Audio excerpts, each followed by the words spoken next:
जय श्री सीताराम मित्रों, श्री रामचरितमानस में आपका स्वागत है। आज मैं आपको फिर से नारद मुनि एवं भगवान श्री हरि की माया का वह बहुत ही सुंदर लीला श्रवण कराऊंगा। तो आप मन लगाकर सुनिएगा, अच्छा लगेगा, मन को शांति मिलेगी। तो पिछले भाग में आपने सुना, देवर्षि नारद भगवान श्री हरि से कहते हैं कि हे प्रभु, आप अपना रूप मुझको दीजिए जिस प्रकार मैं राजकन्या को पा सकूं। तो मित्रों, इससे आगे की कथा आप श्रवण करें। सीताराम सीताराम सीताराम कहिए, जाहि विधि राखे राम ताहि विधि रहिए। मंगल भवन अमंगल हारी, द्रव सुदशरथ अजर बिहारी। प्रेम से बोलिए श्री राजा रामचंद्र भगवान की जय, उमा महेश्वर की जय, राधा गोविंद की जय, तुलसी बाबा की जय। जय विधि होई परम हित, नारद सुनहु तुम्हारा। सोई हम करब नयान कछु, बचन न मृषा हमारा। सियावर राजा रामचंद्र की जय, पवन पुत्र हनुमान की जय। तो हे नारद जी, सुनो, जिस प्रकार आपका परम हित होगा हम वही करेंगे, दूसरा कुछ नहीं करेंगे। हमारा वचन असत्य नहीं होता। कुपथ माग रुज व्याकुल रोगी, वेदना देहि सुनहु मुनि जोगी। यही विधि तुम्हारा मैं ठायो, कहिया सायंतर हित प्रभु भयो। माया विवश भये मुनि मूढ़ा, समझी नहीं हरि गिरानी गूढ़ा। गमने तुरत ताहारी सिराई, जहाँ स्वयंवर भूमि बनाई। निज निज आसन बैठे राजा, बहुबनव करि सहित समाजा। मुनि मनोहर स्वरूप अति मोरे, मोहित जिया नहीं बरही न भोरे। तो मित्रों, तो भगवान श्री हरि बोले कि हे मुनि सुनिए, रोग से व्याकुल रोगी कुपथ मांगे तो वैद्य उसे नहीं देता। कुपथ अर्थात जो भोजन पदार्थ वैद्य ने बंद करते हैं, वही अगर भोजन करने के लिए चाहे तो वैद्य ने उसे मना कर देते हैं। इसी प्रकार मैंने भी तुम्हारा हित करने की ठान ली है। ऐसा कहकर भगवान अंतर्धान हो गए। तो भगवान की माया के वशीभूत हुए मुनि ऐसे मूढ़ हो गए कि वे भगवान की अगूढ़ स्पष्ट वाणी को भी न समझ सके। ऋषिराज नारद जी तुरंत वहां गए जहां स्वयंवर की भूमि बनाई गई थी। राजा लोग खूब सज धज कर समाज सहित अपने अपने आसन पर बैठे थे। नारद मुनि मन ही मन बहुत प्रसन्न हो रहे थे कि मेरा रूप बड़ा सुंदर है, मुझे छोड़कर कन्या भूल कर भी दूसरे को नहीं बरेगी।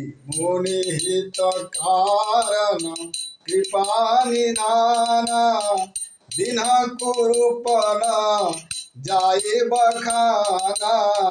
सो चरित्र लखी काहू न पावा, नारद जाने सब ही सिर नावा।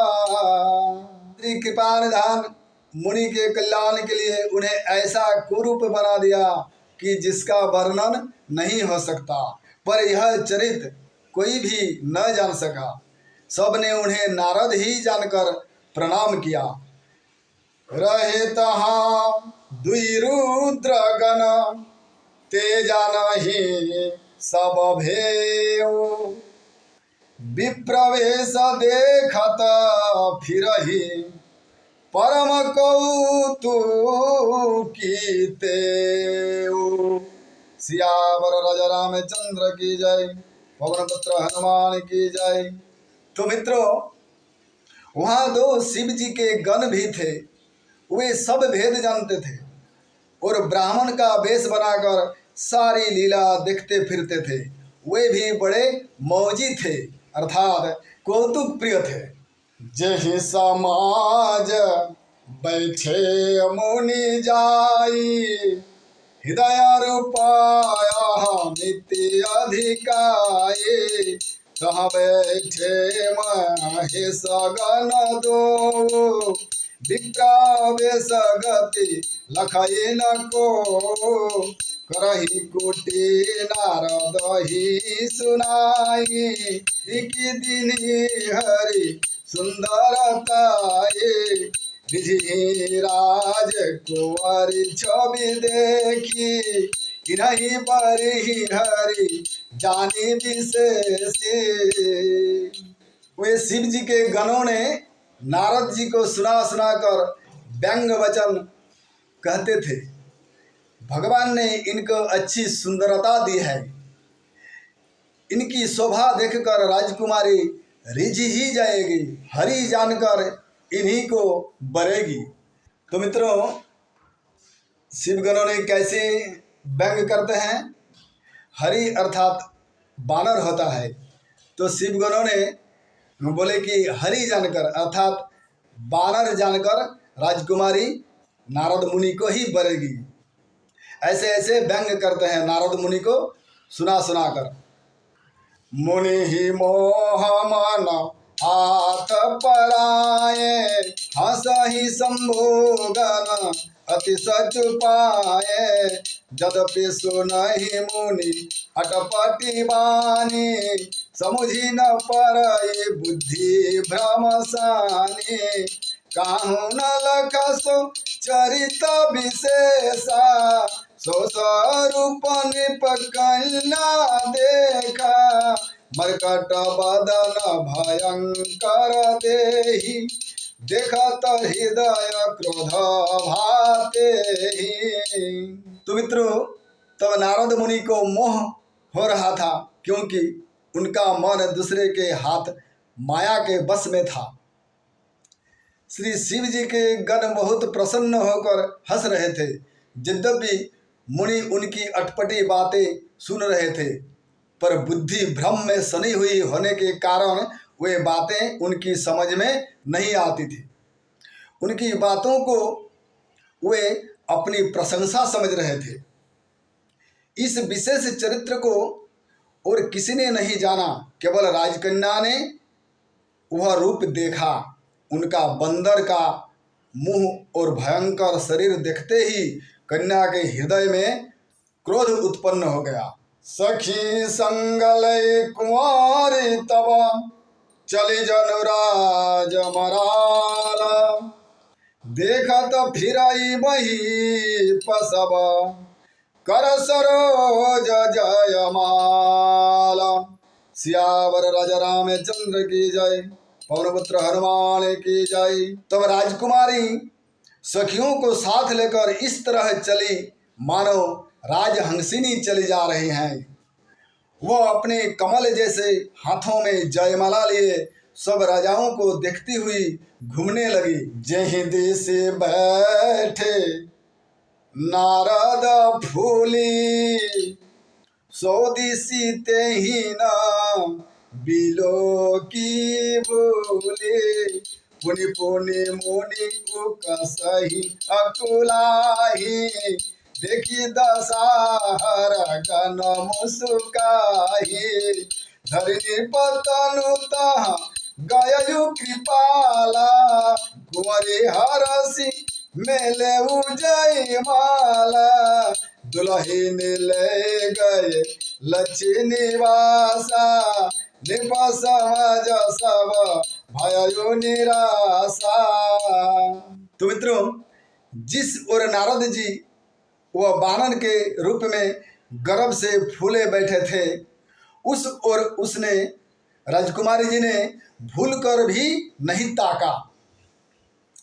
नारद मुनि बार बार उचकते और छटपटाते हैं।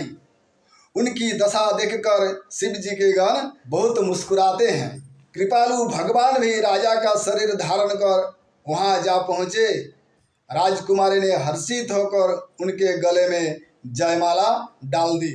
लक्ष्मी निवास भगवान दुल्हन को ले गए। सारी राजमंडली निहारते रह गई एवं निराश हो गए। मुनि अति विकल मोहमती नाठी, मणिगिरी गई छूटी जनु गाठी। तब हर गण बोले मुस्काए, निज मुख मुकुर बिलो कहूँ जाए। अस कही दो भागे भय भारी, बदला दिखा मुनि बारी निहारे। बेसु बिलो की क्रोधयति बाढ़ा, तिन्हि सराप दिन्हा अति गाढ़ा। तो मित्रों, मोह के कारण मुनि की बुद्धि नष्ट हो गई थी। इससे वे राजकुमारी को गई देख बहुत ही विकल हो गए, मानो गांठ से छूटकर मणि गिर गई हो। तब शिव जी के गणों ने मुस्कुरा कर कहा, जाकर दर्पण में अपना मुंह तो देखिए। ऐसा कहकर वे दोनों बहुत भयभीत होकर भागे। मुनि ने जल में झांककर अपना मुंह देखा। अपना रूप देखकर उनका क्रोध बहुत बढ़ गया। उन्होंने श्री शिव जी के उन गणों को अत्यंत कठोर श्राप दे दिया। क्या श्राप दिया?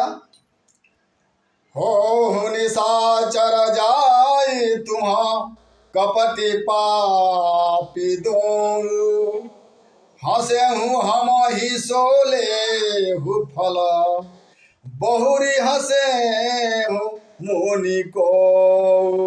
सियावर राजा रामचंद्र की जय, पवन पुत्र हनुमान की जय। तो मित्रों, नारद मुनि ने उन शिव जी के दो गणों को श्राप दे दिया कि तुम दोनों कपटी और पापी जाकर राक्षस हो जाओ। तुमने हमारी हंसी की, उसका फल चखो। अब फिर किसी मुनि को कभी हंसी नहीं करना। पुनि जल दीख रूपा निज पावा, तदपि हृदय संतोष नयावा। हरकत अधर गोप मन माही, सपदि चले कमलापति पाही। देहऊँ श्राप की मरिहऊँ जाई, जगतौरी उपहास कराई। बिचाही पंथ मिले तनुजारी, संग रमासई राजकुमारी। तो मित्रों, तब मुनि ने फिर जल में अपना मुख देखा तो उन्हें पहले की रूप प्राप्त हो गई, असली रूप प्राप्त हो गया। तब भी उन्हें संतोष नहीं हुआ। उनके ओठ फड़क रहे थे और मन में बहुत क्रोध था। परंतु तुरंत ही वे भगवान कमलापति के पास चले। मन में सोचते जाते थे, जाकर या तो साप दूंगा या प्राण दे दूंगा। उन्होंने जगत में मेरी हंसी कराई। दैत्यों के शत्रु भगवान श्री हरि उन्हें बीच रास्ते में ही मिल गए। साथ में लक्ष्मी जी और वही राजकुमारी जी भी थी। बोले मधुर बचन सुरसाई, मुनि कहाँ चले विकल के नाये। सुनत वचन उपजा अति क्रोधा, माया बसन रहा मन बोधा। पर संपदा सकहो नहीं देखी, तुम्हारे ईर्षा कपट विशेषे प्रमथ सिंधु रुद्रहि वैरायहु सुरन प्रेरी विषपान करायहु। देवताओं के स्वामी भगवान ने मीठी वाणी में कहा। क्या कहा? हे मुनि, व्याकुल की तरह कहाँ चले? ये शब्द सुनते ही नारद को बड़ा क्रोध आया। माया के वशीभूत होने के कारण मन में चेत नहीं रहा। मुनि ने कहा, तुम दूसरों की संपदा नहीं देख सकते, तुम्हारे ईर्षा और कपट बहुत है। समुद्र मंथन के समय तुमने शिव जी को बावला बना दिया और देवताओं को प्रेरित करके उन्हें विषपान कराया। असुर सुरा विष शंकर ही आप रमा मनिचारु स्वार्थ साधक कुटिल तुम सदा कपट व्यवहारु। सियावर राजा रामचंद्र की जय, पवन पुत्र हनुमान की जय। तो नारद मुनि ने क्या कहा कि असुरों को मदिरा और श्री शिव जी को विष देकर तुमने स्वयं लक्ष्मी और सुंदर कस्तूभ मणि ले ली। तुम बड़े धोखेबाज और मतलबी हो, सदा कपट का व्यवहार करते हो। तो मित्रों, श्री रामचरितमानस को मैं इसी जगह पर विश्राम देता हूँ। अगले कथा में अगले वीडियो में सुनाऊंगा। यह राम कथा अगर आपको अच्छी लगे तो कमेंट में जय श्री राम जरूर लिखिएगा और मेरे चैनल को सब्सक्राइब कीजिएगा। अगले वीडियो में फिर मिलते हैं। प्रेम से कहिए जय श्री सीताराम।